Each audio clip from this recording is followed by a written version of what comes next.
మీ ఇల్లు ఎప్పటికీ పటిష్టంగా ఉండాలనుకుంటున్నారా? కాన్ లైఫ్ కెమికల్ తో ఇది సాధ్యం. ఈ నెంబర్ను సంప్రదించండి.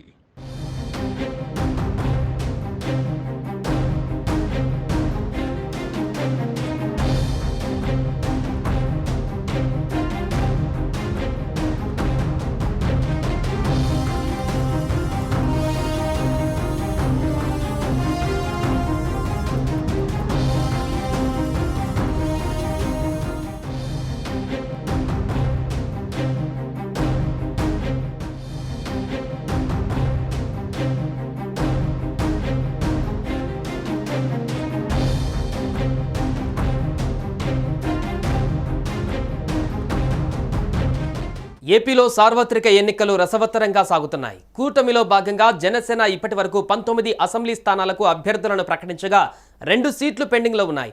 అవనిగడ్డ, పాలకొండ సీట్లపై కసరత్తు కొనసాగుతుంది. అయితే అవనిగడ్డలో కీలక పరిణామాలు చోటు చేసుకుంటున్నాయి.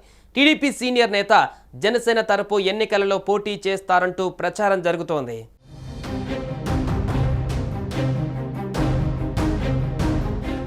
అవనిగడ్డ అసెంబ్లీ స్థానం రేసులో పలువురు పేర్లు వినిపిస్తున్నాయి. అవనిగడ్డ సీటును పొత్తులలో భాగంగా జనసేనకి కేటాయించగా ఆ పార్టీ నుంచి పోటీ చేసేందుకు ప్రముఖ పారిశ్రామికవేత్త విక్కుర్తి శ్రీనివాస్, జనసేన జిల్లా అధ్యక్షుడు బండ్రెడ్డి రామకృష్ణ, మచిలీపట్నం ఆర్కే మెస్ అధినేత బండి రామకృష్ణ, న్యాయవాది మతి వెంకటేశ్వరరావు, సీనియర్ రాజకీయవేత్త బచ్చు వెంకటనాథ్ తదితరులు ప్రయత్నాలు చేస్తున్నారు.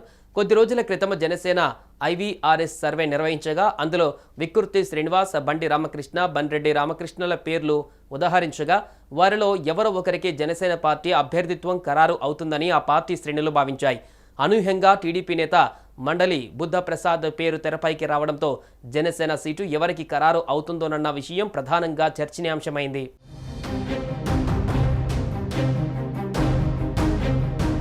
అవనిగడ్డ నియోజకవర్గ తెలుగుదేశం పార్టీ ఇన్ఛార్జ్ మండలి బుద్ధప్రసాద్ జనసేన పార్టీలోకి చేరుతున్నట్టు అవనిగడ్డ నియోజకవర్గంలో పెద్ద ఎత్తున చర్చ జరుగుతోంది. అవనిగడ్డ నుంచి 2009, 2014లో ఆయన ఎమ్మెల్యేగా ఎన్నికయ్యారు.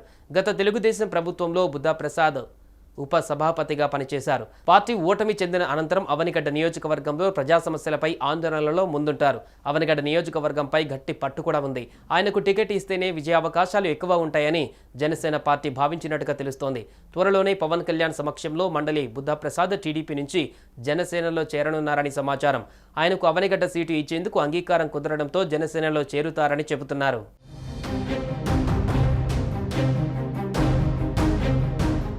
సుమన్ టీవీలో మీ పర్సనల్ అండ్ బిజినెస్ ప్రమోషన్స్ కోసం కింది నెంబర్కి కాంటాక్ట్ చేయండి.